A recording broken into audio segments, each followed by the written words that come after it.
nabaday daawadayaal meel kasta oo aad joogtaan ku soo dhawaada mar kale iyo taxanaha barnaamijka Barrow Show iyo caawa qodobada aan idinkugu hayo oo guud ahaanba dul mari doona gobolka bariga dhaxana waxaa ka mid ah ra'iisul wasaaraha Israel Benjamin Netanyahu ayaa caawa goodin la yaab la goodiyay isagoo fariin adagna u diray wadamada reer galbeedka waxa uu leeyahay lagama yaabo suuragalsan noqon mayso in dawlad Falastiiniyiintu ay leeyihiin laga hirgeliyo aagan aan ku noolnahay sidaa daraaddeed dawladaha maanta go'aanka qaatay waxa ay riyoonayaan riyo soo jeed maalmeeda mana noqonayso wax suuragal uu ka dhigi karo waqtigan xilligan hadalkani waxa uu ku soo aadaya uu Netanyahu fariintan u diraya qaar ka mid ah dawladihii sababta u ahaa Israel in lagu beero bariga dhexe gaar ahaan dawladda Ingiriiska oo 1917 wasiirkeedii amuraha dibadda ee Balfour uu ballan qaaday in Israel la dejin doono dhulkaasi 1948 loo hirgeliyo halkaasi dawladda inay ka noqdaan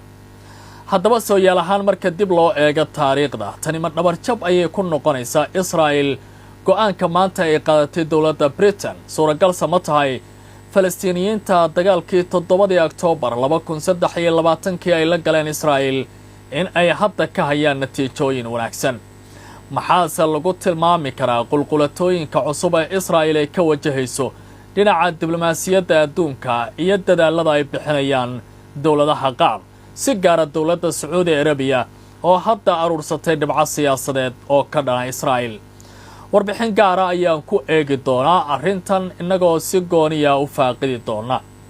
magaalada go'doonsan ee Gaza ee dagaalada ba'an ay ka soconayaan saacadihii la soo dhaafay waxaa la soo warinayaa qasaarooyin kala duwan oo soo gaaraya dhinacyada halkaasi ku hardamaya tobanaan ka mid ah askarta Israel ayaa wararku sheegayaan inuu dhaawac soo gaaray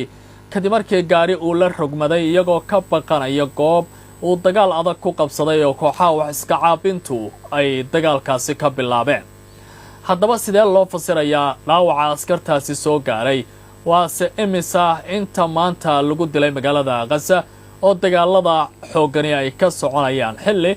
hay'adaha u dooda xuquuqda aadanaha ay si weyn uga dayrinayaan hubka loo adeegsanayo goobtaasi oo mustaqbalka dambe riiqdiisa saameyn ballaaran ku yeelan doona noolaha iyo waliba bini'aadamka labadaba warbixin ayaan idinkaga hayaa arrintaasi walaac xooggan ayaa dawlado waaweyn oo galbeedka iyo kuwa ku yaal bariga dhexe durbaba uu ka soo wajahay heshiiskii ay gaareen dawladaha Pakistan iyo Sacuudi Arabiya heshiiskaasi uu ku qotamay iskaashi gundheer oo istiraatiiji amni ah oo ay wada gaareen Islamabad iyo Riyadh haddaba maxay tahay sababta walaaca looga muujinayo arrintan Sacuudi Arabiyana markan ma waxay harsan doontaa hooska nuclearka ee dawladdaasi Pakistan labada dhinac tallaabooyinkan sidee u arkaan maxayna ku tilmaamayaan qubarada dagaalka ee gobolka bariga dhexe ma dhaba Israel walwalka ugu weyn ee hadda ay qabtay inuu yahay heshiiskaasi marka laga yimaado gantaalaha awoodda leh oo ay samaysanayso dawladda Iran oo maalmihii ugu dambeysay arrintaasi horumarinteeda ku jirtay barnaamijka ayaan ku qaadaa dhigi doonaa haddii guulaha saamaxo intana waxaa inoo raaci doonaa khiyaaray waxaa lagu wadaa oo ay dawladda Syria qorsheynaysaa in madaxweynaha waddankaasi Ahmed Sharac uu kulan taariikhi ah la yeesho madaxweynaha waddanka Mareykanka Donald Trump kadib markii uu ka qayb galo kulanka qaramada midoobay ee khudbadda uu ka jeedin doono Ahmed Sharac bartamihii lixdamaadkii ayaa ugu dambeysay madaxweyne ka socda dawladda Syria oo khudbad ka jeediya shirka loo dhan yahay ee qaramada midoobay ay dalalku ka jeedin doonaan khudbadaha kala duwan haddaba isu soo dhawaashiyaha Syria iyo Mareykanku ma waxay noqon doontaa jug kale oo diblomaasi ah oo Israel ku dhacaysa akhyaartay nala socota ay tabinta qaybta labaad ee qubanaha Barrow Show iyo caawa oo ay taariikhdu tahay 21 bisha September 2025 qodobadaas ayaan ku qaadaa dhigi doonaa fadlan si aad macluumaad iyo warar dheeraad ah u heshaan ha ilmaamina YouTube inaad ku soo biirtaan oo subscribe aad saartaan aad u mahadsantiin Ramas Hotel and Restaurant waxa uu leeyahay adeeg dhameystiran waxaana ku diyaara qolal jiif oo heer sareeya hoolka aroosyada iyo shirarka maqaayad furan 24 saac oo leh raashin dheef iyo dhadhan macaan internet xawaare sare leh wiish iyo amni joogta Ramas Hotel waa doorashadaada ugu fiican waxaana uu ku yaalaa Bakaaraha agagaarka isgoyska Carweydka aan ku horeeyay ra'iisul wasaaraha Israel Benjamin Netanyahu waxa uu hadda u muuqanayaa nin uu gobolku u dumay kadib markii dawladdiisu ay soo hoysay guuldarrooyin kala duwan oo dhinaca diblomaasiyadda adduunka iyadoo dawladaha Faransiiska iyo Sacuudiga hadda ay gaarayaan yoolashii ay bartilmaameedsanayeen waayihii ugu dambeeyay Netanyahu oo carab bururay kadib maanta markii 3 dawladood oo waaweyn ay ku dhawaaqeen inay aqoonsadeen dawladda Falastiin oo caasimadeeduna ay noqonayso Qudusta Bari waxaa haddaba bilaabmay in uu si la yaab leh uga jawaabo wadamahaasi hadalka ay soo saareen Netanyahu ayaa isagoo la hadlaya wariyaasha waxa uu yiri suuragal noqon mayso dawlad carabtu ay leeyihiin oo Falastiini ah inay ka dhisanto gobolkan sidaa daraadeed waxaan qaadi doonaa tallaabo kasta oo arrimahaasi aan uga hortagi doono Canada Australia iyo waliba Ingiriisku maalin cad ayay iyagoo soo jeeda riyoonayaan buu yiri tallaabo kasta oo hal dhinaca oo ay qaataanna waxay noqonaysaa ama ay hadda waagtahay buu ku tilmaamayaa hal bacaad lagu lisay sida uu ku waramayo telefishinka Al-Arabiya ra'iisul wasaaraha Israel Benjamin Netanyahu ayaa hadda maanta ku dhawaaqay in dawladdiisu ay si cad oo aan mugdi ku jirin u diidan tahay dhismaha dawlad Falastiin ay leedahay isagoo sheegay jawaabta rasmiga ah ee Israel ee ku aadan go'aanada qaar ka mid ah dalalka reer galbeedka ee aqoonsaday dawladda Falastiin lagu shaacin doono kadib hadalkiisa Mareykanka uu ka jeedin doono Netanyahu ayaa waxa uu yiri dalka Israel waxa uu leeyahay fariin cad oo ay u dirayso hogaamiyaasha dalalka aqoonsaday dawladda Falastiin kadib dagaalkii 7 Oktoobar aqoonsigaasi waa abaalmarin la siinayo argagixisada waxaan ku celinayaa ma jiri doonto dawlad la yiraahdo Falastiin ayuu hadalkiisa ku daray marka la fiiriyo hadalka kala duwan ee ka soo baxaya madaxda Israel waxa ay u dhigayaan tallaabo kasta oo jilcanaan loogu muujinayo dhinaca Falastiiniyiinta inay ka mid noqonayso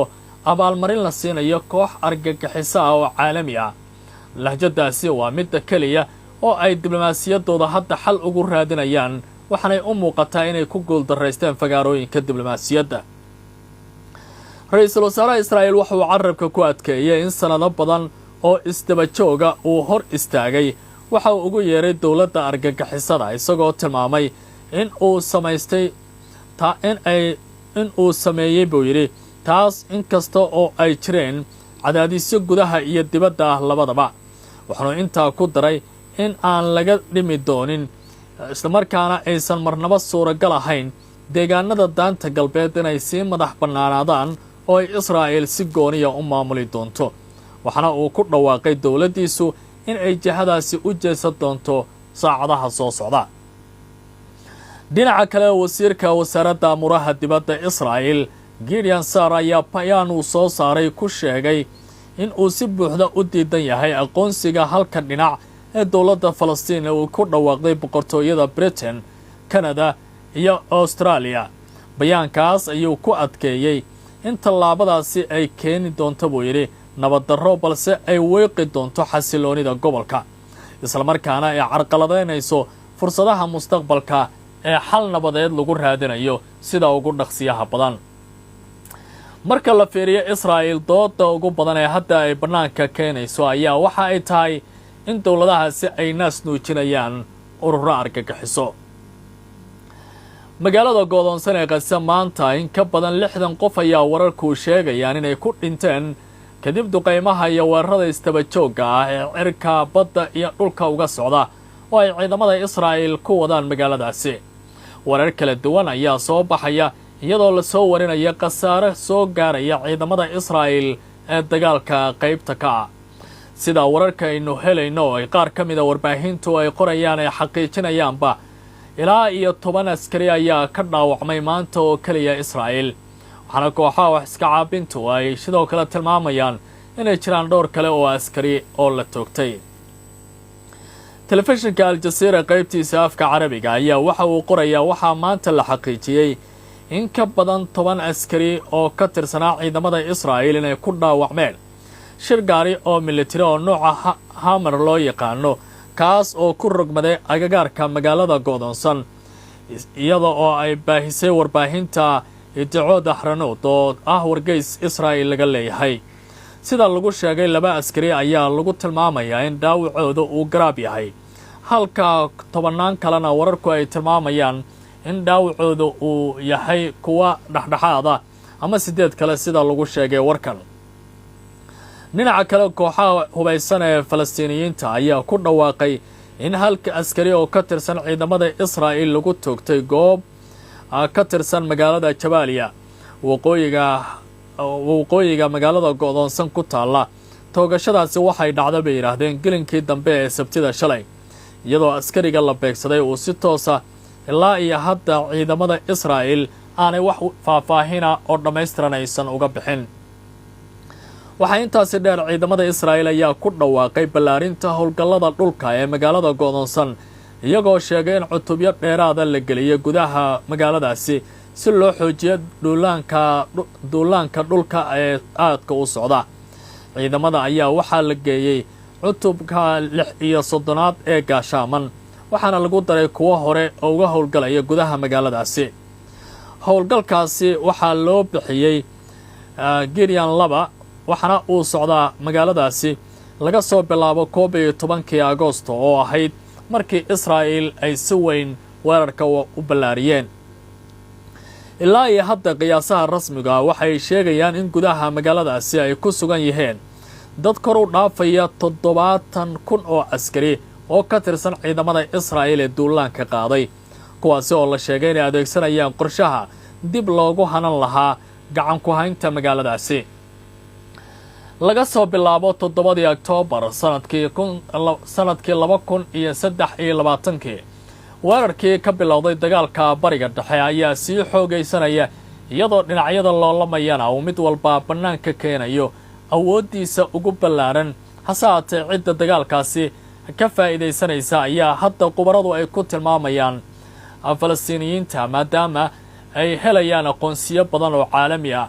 ku dhawaad 70,000 oo qof ayaa lagu dilay weeraradaasi sida ay tilmaamayaanba qubarada kala duwan ee sida weyn uga faalloonaya dagaalka halkaasi ka olacaya heshiiskii ay dhawaan saxiixdeen dowladaha Sacuudiga iyo Pakistan waxa uu noqday kan ugu hadal haynta badan adduunka iyo goobaha lagu lafaguro arrimaha istiraatiijiyadda ee militariga xilli dagaalka ka soconayo gobolka bariga dhexe uu sii xoogaysanayo sida uu qoray telefishinka Al-Carabiya ee ka soo baxa dalka Sacuudiga boqortooyada Sacuudi Arabiya iyo Jamhuuriyadda Pakistan 17 Sebtembar 2025 magaalada Riyadh waxay ku kala socdeen heshiis difaac oo taariikhi ah kaasi oo loo arkay inuu yahay tiir cusub oo lagu xoojinayo amniga gobolka iyo iskaashiga istiraatiijiyadda ee labada dal u dhaxeeya heshiiskan ayaa waxa uu dhigayaa in labada wadan ay si buuxda isula jaan qaadayaan dhinacyo kala duwan tababarka ciidamada horumarinta warshadaha military iyo wadaagga khibradaha intaba kaas oo sare u qaadaya baa layidhi awoodda labada dhinac ee ka hortagga caqabadaha amni ee gobolka go'aanka istiraatiijiga waxa uu ku soo beegmayaa xilli gobolka Khaliijku uu wajahayo kacsanaan xooggan kadib markii Israa'iil ay weerar ku qaaday magaalada Dooxa 9 Sebtembar 2025 weerarkaasi waxa uu abuuray walaac weyn oo ku saabsan xasiloonida gobolka taas oo dardar gelisay wadahadallada ku saabsan dhismaha nidaam difaac oo mideeya wadamada Khaliijka inkasta oo soo jeedintii dowladda Masar la baarmaray heshiiska ayaa sidoo kale ka turjumaya rabitaanka boqortooyada Sacuudiga ay ku ballaarinayso shurakadeeda istiraatiijiga iyadoo si buuxda ugu tiirsan kaliya ilaalinta reer galbeedka waxaana si gaar ah loo tilmaamay kaalinta Pakistan oo hadda ah awood weyn oo difaac isla markaana khibrad military iyo awood nuclear leh taasi waxay ka dhigan tahay in dowladda Sacuudiga ay harsanayso hooska gantaalaha iyo bambooyinka nuclearka ee dowladda Pakistan boqortooyada Sacuudiga ayaa xoojisay heshiiskan inuu yahay fariin cad oo ku socota dhammaan wadamada gobolka iyo caalamka. si gaar ah waxa la leeyahay waxay u taamanaysaa Israa'iil taas oo muujinaysa Sacuudiga inuu leeyahay ikhtiyaaro amni oo gaar ah isla markaana uu diyaar u yahay in uu si buuxda u difaaco danaha iyo xasiloonida qaliishka.